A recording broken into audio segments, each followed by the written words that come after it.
जय हिंद स्टूडेंट्स, पहले अकेडमी में एक बार फिर से आपका बहुत बहुत स्वागत है। आज की वीडियो में हम बात करने वाले हैं क्लास 7 की एक्सरसाइज 11.2 के क्वेश्चन नंबर 4 के बारे में। क्या लिखा हुआ है?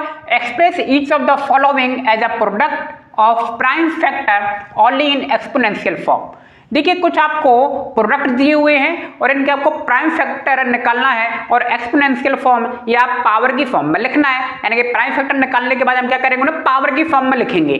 तो देखिए, ये दिया हुआ आपको 108 मल्टीप्लाई 192। इसके सबसे पहले क्या करना है, प्राइम फैक्टर करने हैं। ठीक है, तो देखिए यहाँ पे मैं आपको प्राइम फैक्टर करके दिखाए हुए हैं। प्राइम फैक्टर आप लोग जानते हैं कैसे करते हैं। ठीक है, सबसे पहले छोटी टेबल से उसको डिवाइड किया जाता है और फिर उसके बाद उससे बड़ी टेबल से। क्लियर? तो ये मैंने देखिए प्राइम फैक्टर निकाल लिए, समझाने की जरूरत नहीं है। 108 के और 192 के प्राइम फैक्टर निकाल लिए और इनके देखिए मैंने मल्टीप्लाई में लिख लिया। प्राइम फैक्टर ऑफ क्या हो गया, ये प्राइम फैक्टर ऑफ 108 क्या हो जाएगा, 2 मल्टीप्लाई 2 3 मल्टीप्लाई 3 3।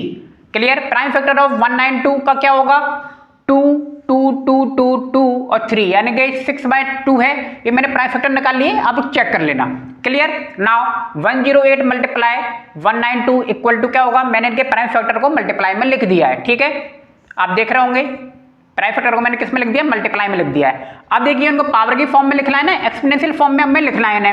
देखिए पहले देखिए 2 कितनी बार है, इस वाले को देखिए 2 की पावर 2 हो जाएगा। यहाँ पे 3 टाइम है, तो 3 की पावर 3 हो गया। ठीक है, ये 108 का हो गया एक्सपोनेंशियल फॉर्म। अब देखिए 192 का 2 की पावर क्या हो रहा है, ये 2 6 टाइम है, 2 की पावर 6 और 3 क्या है 1 टाइम है, तो 3 की पावर 1 हो गया। राइट? अब देखिए यहाँ पे अब मैंने कहा कि जो 2 वाले जो 2 बेस था उनको साथ में लिख लिया। देखिए 2 की पावर 2 और 2 की पावर 6 इसको मैंने साथ में लिख लिया है। और यहाँ पे देखिए 3 की पावर 3 और 3 की पावर 1 को मैंने साथ में लिख लिया। कोई दिक्कत, कोई समस्या नहीं है। अब देखिए बेस से में मल्टीप्लाई में तो पावर का क्या हो जाएगा, एडिशन हो जाएगा। बहुत पढ़ लिया हमने इसे। 3 देखिए इसमें भी 3 मल्टीप्लाई 3 है, बेस से में पावर का एडिशन। ठीक है, तो 2 + 6 हो गया, यहाँ पे 3 + 1 हो गया, तो 2 की पावर 8 मल्टीप्लाई 3 की पावर क्या आ गया 4। यही आपका क्या है, आंसर है। ठीक है, इसी तरीके से क्वेश्चन नंबर 4 के आपको सारे सवालों को करना है। तो आइए एक एक करके सारे सवालों को हम लोग देख लेते हैं।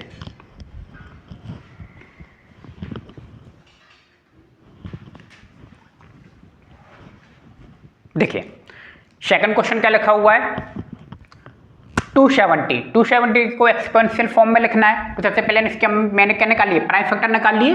तो देखिए प्राइम फैक्टर ऑफ 270 लिख दिया, 2 मल्टीप्लाई 3 मल्टीप्लाई 3 मल्टीप्लाई 3 मल्टीप्लाई 5। यही है, क्योंकि प्राइम फैक्टर से आप देख सकते हैं 2 की पावर कितनी है 1 है और 3 कितनी बार है 3 टाइम है, 3 की पावर 3, 5 कितना है 1 टाइम है, 5 की पावर 1। तो यही आपका क्या है, एक्सपोनेंशियल फॉर्म है। चाहे तो आप देखिए अब जिसकी पावर 1 होती है उसको आप पावर 1 लगा सकते हो या नहीं भी लगा सकते हो। तो इसको एक तरीके से ऐसे भी लिख सकते हो, 2 मल्टीप्लाई 3 की पावर 3 मल्टीप्लाई 5, यानी कि 2 पे और 5 पे पावर लगाने की जरूरत नहीं है, क्योंकि जिसके ऊपर कोई भी पावर नहीं होती है उसके ऊपर क्या होता है 1 होता है।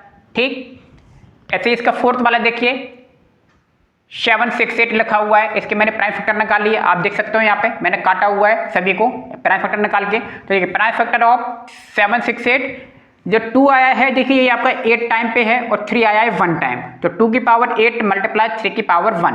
तो देखिए 1 आप 3 पे 1 लगा भी सकते हैं और नहीं भी लगा सकते हैं, ये आपके ऊपर डिपेंड करता है। ठीक है, नहीं भी लगाएंगे तो कोई नंबर नहीं कटने वाले हैं इससे। ठीक है, यही आपका क्या है, आंसर है।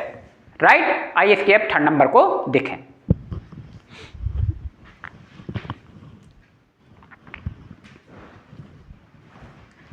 देखिए थर्ड वाले सवाल में क्या लिखा हुआ है, 729 multiply 64। Same to same question number 1 के जैसा है। प्राइम फैक्टर हमने निकाल लिए 729 के। ठीक है, 6 टाइम 3 आया है, ऐसे 64 के हमने निकाल लिए, ए भी क्या है 6 टाइम 2 आया है। ठीक, तो प्राइम फैक्टर ऑफ 729 क्या लिख दिया, 3 multiply 3 multiply 3। Prime factor of 64 3 2 multiply 2 multiply 2 multiply 2। Clear? बस 729 मल्टीप्लाई 64 इसके मैंने फैक्टर लिख दिए यहाँ पे। क्लियर? और यहाँ पे मैंने 64 के फैक्टर लिख दिए। ठीक है, 3 6 टाइम आया है तो 3 की पावर 6 और 2 6 टाइम आया 2 की पावर 6। आप देख रहे हो पावर सेम है लेकिन बेस अलग अलग है, तो बेस को मल्टीप्लाई करके पावर एक ही लगा देते हैं। ये हमने पढ़ा हुआ है, ये फॉर्मूला भी होता है। क्या फॉर्मूला होता है, ए की पावर m मल्टीप्लाई बी की power m equal to a multiply B की पावर m। फॉर्मूला जानते हैं ना हम ये। तो ये वाला फॉर्मूला हमने ऐप लगा दिया, तो ठीक है 3 टू द 6 हो गया ये, तो 6 की पावर क्या हो गया 6 हो गया, राइट। और यही आपका क्या है आंसर, 6 की पावर 6 की क्या हो गया आपका आंसर हो गया है, ठीक। तो इतना सिंपल सवाल था, उम्मीद है सवाल आपको समझ में आ गया होगा। तो मिलते हैं नेक्स्ट वीडियो में, आप सभी का बहुत बहुत धन्यवाद, थैंक यू।